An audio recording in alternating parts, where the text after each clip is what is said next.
Welcome to the world of chess. My name is Aman Jakhad and today we will talk about power of central control in chess. Last video जहाँ पे हमने बात करी थी basic rules of chess, कैसे सारे pieces move करते हैं, normal understanding of castling, opening and stalemate, checkmate and checks. आज हम बात करेंगे कैसे और क्यों सेंटर ऑफ चेस बोर्ड इतना इंपॉर्टेंट है. So without any delay let's jump into the chess board and देखते हैं वो 4 स्क्वायर्स इतने इंपॉर्टेंट क्यों है. लास्ट वीडियो में हमने बात करी थी कि ये जो आपका रेक्टेंगल बनता है यहाँ पे सेंटर ऑफ द बोर्ड, आपको एज अ बिगनर इस पे ज़्यादा ध्यान देना है. जितने पीसेस और जितना कंट्रोल आपका इन स्क्वायर्स पे होगा, इन 8 स्क्वायर्स पे होगा, उतना ज़्यादा बढ़िया है एंड उतना आप पावरफुली जीत सकते हो और आसानी से जीत सकते हो चेस के. बट जैसे जैसे आप आगे बढ़ोगे, ठीक है, जैसे आपसे आप इम्प्रूव करना स्टार्ट करोगे तो मेन सेंटर है ये 4 स्क्वायर्स आपका D4, D5 and E5 and E4. ये 4 स्क्वायर्स हैं जो सेंटर ऑफ द बोर्ड हैं और इसी के कंट्रोल के ऊपर सारी लड़ाई है. एंड अगर आपका इसके ऊपर कंट्रोल है, आपके पीसेस इन 4 स्क्वायर्स के ऊपर हैं, तो वो कैसे अलग तरीके से बिहेव करते हैं अभी हम वो देखेंगे. तो लेट्स स्टार्ट विद बिशप. ठीक है, बिशप हमारा ऊँट. अब ऊँट अगर लेट्स से कि हम बोर्ड में यहाँ रखते हैं बिल्कुल कॉर्नर्स में, हमारा एक ब्लैक का बिशप है वाइट कलर का एंड देन वाइट का बिशप है ब्लैक कलर का. ये हमने बात करी हुई कि ये घरों के हिसाब से होते हैं, जैसे डार्क है ये वाइट है. तो या अगर हम यहाँ पे बिशप है हमारा A1 पे, नाउ अब जो मेरे बिशप को रास्ता है वो बस एक ही है कि वो इस लाइन में कहीं पे भी चल सकता है. एंड एक जो भी पीस इस वाले इन स्क्वायर्स में आएगा, bishop can capture that and sorry ये नहीं, हाँ ये वाला इतनी पावर है बस बिशप की. बट अगर मैं इस बिशप को लेट्स से कि मैं यहाँ रख देता हूँ D4 पे और इस वाले बिशप को भी हम उठा के D5 पर रख देते हैं, ब्लैक वाले को भी. नाउ सी कि हम दोनों के बिशप के ब्लैक और वाइट दोनों का जब हम सेंटर में हैं दोनों बिशप्स, तो कितने पावरफुल हो गए हैं और कितनी सारी इसके क्या कहते हैं कि घर खुल गए हैं, कितने सारे दरवाजे खुल गए हैं, कितने स्क्वायर्स पे ये कैप्चर कर सकता है, चेक्स दे सकता है, पिन कर सकता है, ये सारी चीज़ें कर सकता है. जस्ट एक क्लिक करूँगा तो या अब ये बिशप यहाँ पे भी जा सकता है, यहाँ से भी जा सकता है, पीछे भी आ सकता है एंड डिफेंड भी कर सकता है, पीछे आगे अटैक भी कर सकता है. सेम विद ये वाला बिशप ब्लैक वाला कि ये यहाँ पर है, उस पर भी जा सकता है, हमारे उस पर भी आ सकता है एंड सो ऑन. ठीक है, ये तो है बिशप. इसीलिए बिशप ये जो है ना, बिशप नाइट क्वीन, ये जो पीसेज हैं ये जितने सेंटर में रहेंगे, जितने आगे बढ़ के खेलेंगे, उतना ही आपका बचाव भी करेंगे, आपके पीसेस को भी बचा के रखेंगे एंड दूसरे के अपोनेंट पर अटैक भी करेगा. ये तो हमने बिशप देखा. नाउ लेट्स सी नाइट कैसे बिहेव करता है अगर वो सेंटर में ना हो और सेंटर में हो. So now this is our knight. ठीक है, एक हमारा वाइट का एंड देन ब्लैक का. इसमें वही सफ़ेद और वो वाला बिशप नहीं, मतलब वो जैसा बिशप में होता है कि सफ़ेद वाला सफ़ेद में चलेगा, ये आपको पता है. ठीक है, बताने की कोई जरूरत नहीं है. नाउ लेट्स सी कि अभी ये एक मतलब कॉमन बात है कि हम कभी भी चेस में एक नाइट को किसी भी कॉर्नर में, 4 कॉर्नर्स है, वहाँ पे कॉर्नर्स में लेके नहीं जाते क्योंकि वहाँ पे नाइट सबसे कमज़ोर होता है. कमज़ोर क्यों होता है? अब आप मेरे नाइट, अगर मैं वाइट के नाइट पे क्लिक करूँ तो यहाँ पे बस 2 मूव्स आ रहे हैं, 2 घर है जहाँ पे ये जा सकता है. ठीक है, यहाँ से उठ के यहाँ जा सकता है, यहाँ से उठ के यहाँ जा सकता है, बस ये है और ये है. सेम विद ये यहाँ आ सकता है और यहाँ जा सकता है, और कोई मूव नहीं है, कुछ नहीं है. अगर यहाँ पे पॉन्स हैं या फिर हैंड गेम चल रहा है, कुछ भी चल रहा है, तो ये सबसे वीकेस्ट पोजीशन है एज अ नाइट, जहाँ पे आप एक घोड़े को सबसे ज़्यादा कमज़ोर उसमें रख सकते हो. तो ये है, ठीक है. हाँ, तो अब लेट्स से कि हम इसको बीच में लेके आते हैं धीरे धीरे. यहाँ से मैं उठा के यहाँ लेके आया, यहाँ से मैं उठा के इसको यहाँ लेके आया एंड देन इसको उठा के सेंटर में रखा. अब वाइट का नाइट है बिल्कुल सेंटर में, D4, जो हम ये 4 स्क्वायर्स की बात करते हैं, इनके अंदर 3 में से एक पे बैठा हुआ है. अब मैं इसकी लेट्स से कि मैं इसको यहाँ चल दूँ.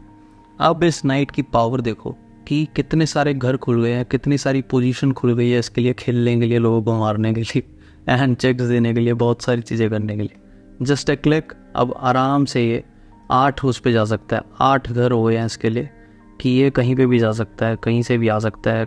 बहुत ही ज़्यादा पावरफुल है इस वाली पोजीशन में, जहाँ पे अगर हम कॉर्नर में रखें तो कुछ नहीं है. वैसे ही नाइट अगर सेंटर में बैठा हुआ है तो वो एक तरीके से कहीं से भी कहीं पे भी मूव कर सकता है, रूक के पास जा सकता है, नाइट के पास जा सकता है, बिशप, पॉन्स, ये सारी चीज़ें आराम से वो कैप्चर कर सकता है एंड आपकी बहुत मदद कर सकता है जीतने। सो हमारा जो नेक्स्ट पीस है जो हमें देखना है, ठीक है, ये है भाई हमारा क्वीन। क्वीन वैसे भी बहुत पावरफुल पीस है, हमें हमेशा आपने बात करी है कि क्वीन ही है जब कुछ, अगर क्वीन पिट जाती है तो एक तरीके से आप 90% गेम हार चुके हो।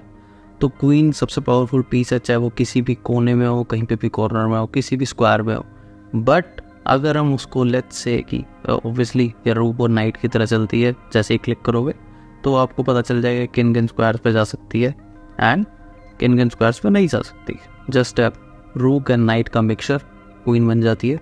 एंड देन अगर मैं यहाँ से क्लिक करूँ एंड D4 पे रख दूँ, ठीक है, अभी सिर्फ एक लाइन में एंड डायगनली चल रही थी, बट अब जो इसके जो स्क्वायर्स हैं उसके मतलब कि बोर्ड में जहाँ भी आप इमेजिन कर सकते हो वहाँ पे क्वीन जा सकती है।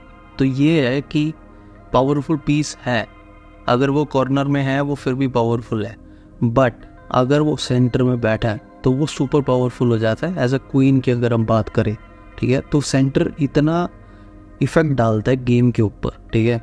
नाइट है, बिशप है, जिस कॉर्नर में पड़े हैं तो एक तरीके से डेड है, बट वो सेंटर में आते हैं तो पावरफुल हो जाते हैं। पावरफुल पीस हमारा क्वीन, अगर वो कॉर्नर में पड़ा है फिर भी वो काम करेगी, बट अगर वो सेंटर में आ जाती है वो सुपर पावरफुल हो जाती है एंड गेम को डोमिनेट कर सकते हो वहाँ से, अगर आपका क्वीन और आपका सेंटर बिल्कुल कंट्रोल्ड है। अब बात आती है हमारे सेकंड पावरफुल पीस के बारे में, रूक। अब रूक का क्या सीन है, रूक अब चाहे यहाँ पे कॉर्नर में रख लो, ये एक ही ऐसा पीस है जो कॉर्नर में भी उतना ही इफेक्टिव है जितना सेंटर में। अब लेट्स से कि यहाँ पे रूक है हमारा बिल्कुल कॉर्नर में, ये इसकी स्टार्टिंग पोजीशन, ठीक है। यहाँ से ये दो बिल्कुल लाइंस में जा सकता है सीधा इनसाइड में। यहाँ से अगर मैं इसको सेंटर में ले आऊँ, यहाँ पे भी रख दूँ, ठीक है, तो भी ये सेम ही जाएगा, ठीक है। इन्हीं सब लाइंस में ये अपना कैप्चर चेक्स एंड ये सारी चीज़ें कर सकता है। अगर मैं इसको सेंटर में रख दूँ तो भी ये उतने ही स्क्वायर्स पे काम कर रहा है जितने ये एज अ कॉर्नर में बैठे हुए करता है, ठीक है। तो ये बात है कि रूक ऐसा इतना फ़र्क नहीं पड़ता कि वो सेंटर में है नहीं है, बट वो उतना ही पावरफुल रहेगा। चाहे वो, ये भी अच्छी बात भी है, थोड़ी वैसी भी है कि सेंटर पे इतना फ़र्क नहीं पड़ता रूक के ऊपर। अब जो लास्ट है वो है हमारा किंग। अब किंग हम ओपनिंग में एंड मिडिल गेम में थोड़ा बचा कर रखते हैं कि हाँ भी कहीं मेड ना हो जाए, ज़्यादा वो ना हो, इसके ऊपर ख़तरा ना हो, ज़्यादा डेंजर में ना रहे किंग, इसलिए कैसलिंग वैसलिंग करके पॉन के पीछे छुपा के सारी जो चीज़ें हैं वो इस किंग को बचाने में रखती हैं। बट जैसे ही एंड गेम आता है एंड पीसेस सारे जो पावरफुल ज़्यादा चेक वेक देते हैं वो जा चुका है एंड एंड गेम चल रहा है जहाँ पे नाइट है, बिशप है, पॉन्स बची हुई हैं, वहाँ पे अगर आपका किंग सेंटर में है तो आपकी जो पॉन को क्वीन बनाने में जो मदद है वो ज़्यादा कर सकता है, ठीक है। लेट्स से कि यहाँ से हमने ये चला, यहाँ से ये चला, ये चला, ये जो पूरा गेम है अगर किंग आपका सेंटर में है और आपका सब कुछ चल रहा है, लेट्स से कि ये तो मैं ऐसे ही मेडअप कर रहा हूँ कि इसकी पॉन नहीं चला रहा है, बस दिखाना चाहता हूँ कि कैसे किंग आगे आके सेंटर से भी आगे जाके दूसरे पोजीशंस के घर में जाके आपकी उतनी मदद कर सकता है, ठीक है। तो किंग ऐसा नहीं है कि सिर्फ चेक खाने के और चेकमेट खाने के लिए बचा हुआ है, बट यस वो बहुत मदद करता है आपका गेम जीतने में भी एंड बाकी चीज़ें करने में भी। तो ये बात है। अब तो बातें करते करते पोजीशन ही बिगड़ गई। नाउ लेट्स सी कि एक सेंटर पे जब आप ओपन कर रहे हो गेम को, कैसे आप कंट्रोल बना सकते हो, कैसे आप ओपनिंग कर सकते हो एंड क्या क्या आपको चीज़ें नहीं करनी। क्योंकि अभी हमने देखा कि सारे पीसेस अगर सेंटर में रखे हों तो आपका पावरफुल हो सकता है, आपका कंट्रोल बढ़ सकता है एंड गेम आप आराम से जीत सकते हो। बट स्टार्टिंग में हमने कैसे स्टार्ट करना है वो एक चीज़ देखो। पोजीशन हमारी स्टार्ट हो गई। अब अगर हम अपनी बात की पूरी वीडियो की बात करें तो उसके हिसाब से होना क्या चाहिए कि भाई जितने पीसेस हमारे सेंटर पे होंगे, इन 4 स्क्वायर्स पे होंगे, उतना बढ़िया, ठीक है। तो सबसे पहले क्या करते हैं, नाइट को उछालो एंड इसको बाहर लेके आओ ताकि हमें ये वाला स्क्वायर वो हो, ठीक है। यहाँ पे उसने क्या करा, चलो भाई इसने ये चल दिया, ठीक है। अब मैं क्या करूँ, अब हमने सेंटर पे और ज़्यादा पीसेस लेके आने हैं, तो एक काम करते हैं, इसको सेंटर पे बिठा देते हैं ताकि जो इसका जो वो है, मतलब ये कह लो कि जितने भी ये इसके स्क्वायर्स हैं वो बढ़ जाए, कि 8 स्क्वायर्स बजा सकता है, किसी को भी मार सकता है, फलाना ढिमकाना, ठीक है। यहाँ से यहाँ जा सकता है, यहाँ से यहाँ जा सकता है, बहुत सारी चीज़ें कर सकता है, ठीक है। बट यहाँ पे अगर ओपोनेंट थोड़ा सा भी खेला हुआ है, कुछ भी करा हुआ है, तो वो नॉर्मल चीज़ है। जैसे ये वाला पॉन मैंने चला था, वो ये वाला पॉन चल देगा, ठीक है। आपको यहाँ से फिर इसको बचाने के लिए ऑब्वियसली पॉन के एक्सचेंज में तो दोगे नहीं इसको, नाइट को, तो ऑब्वियसली वापस आना पड़ेगा। एंड देन वो वापस आगे आ गया। अब यहाँ पे आप कितने क्या कहते हैं, आपने एक तो ये वाला कंट्रोल छोड़ दिया, ठीक है। आप कुछ भी चलोगे, आप अगर ये भी चलते हो, ठीक है, तो ये आगे ले आएगा, कुछ भी कर सकता है। देन अगर आप ये चलो तो वो यहाँ से अपना नाइट आगे ले आएगा, ये है एंड फलाना ढमका। तो ये वाला हमने छोटा सा एग्जांपल है कि ज़रूरी नहीं है कि ये ऐसे समझो कि एक जंग का मैदान है, आपको सेंटर पे ध्यान देना है, सेंट्रल कंट्रोल करोगे तो पूरी जंग को आप ऊपर से बैठ के आराम से देख सकते हो एंड आराम से जीत सकते हो। उसके लिए ज़रूरी नहीं है कि सबसे पहले जो आपके शूरवीर और सबसे बड़े जो सेनापति हैं इनको उठा के सेंटर पे भेज दो प्यादों से लड़ने के लिए, ठीक है। आप ये नहीं चाहते ना कि भाई बड़े जो आपके योद्धा हैं, बड़े जो वॉरियर्स हैं, वो छोटे मोटे प्यादों से लड़ते हुए मर जाए, या फिर आप वहाँ पे गेम हार जाओ। अगर वो मर गए तो हार जाएंगे, राइट। तो आप क्या करते हो, आप सेम लेवल के आगे बढ़ाते, ठीक है। अगर हम यहाँ पे सेम जंग वाला एग्जांपल लें यहाँ पे, तो आप क्या करोगे, अगर आपको सेंटर पे कंट्रोल चाहिए, अगर इन 4 स्क्वायर्स पे कंट्रोल चाहिए, तो मैं एक प्यादा आगे फेंक के मारूँगा, E4 चलूँगा, ठीक है। हमने क्या करा, इस वाले कंट्रोल करा और ये वाले भी एक एक्स्ट्रा, ठीक है। अगर उसने ये चला आगे, चलो उसने भी सेम करा, वो भी हमारी तरह थोड़ा समझदार है, ठीक है। हमने क्या करा, अब भाई ये वाला पॉन पिट सकता है नाइट से, तो हमने नाइट आगे करा। अब वो या तो नाइट से बचाएगा या तो वो पॉन से ही बचा सकता। सेम हमने एक और पीस डेवलप करा, ठीक है, ये करा। अब हमारे जो पीसेस हैं, ठीक है, इस पोजीशन में देखोगे तो हमारा जो है एक ये वाला नाइट है, उसका अटैक यहाँ पे है, ये वाला नाइट है, उसका अटैक यहाँ पे है, इस पॉन का भी यहाँ पे है।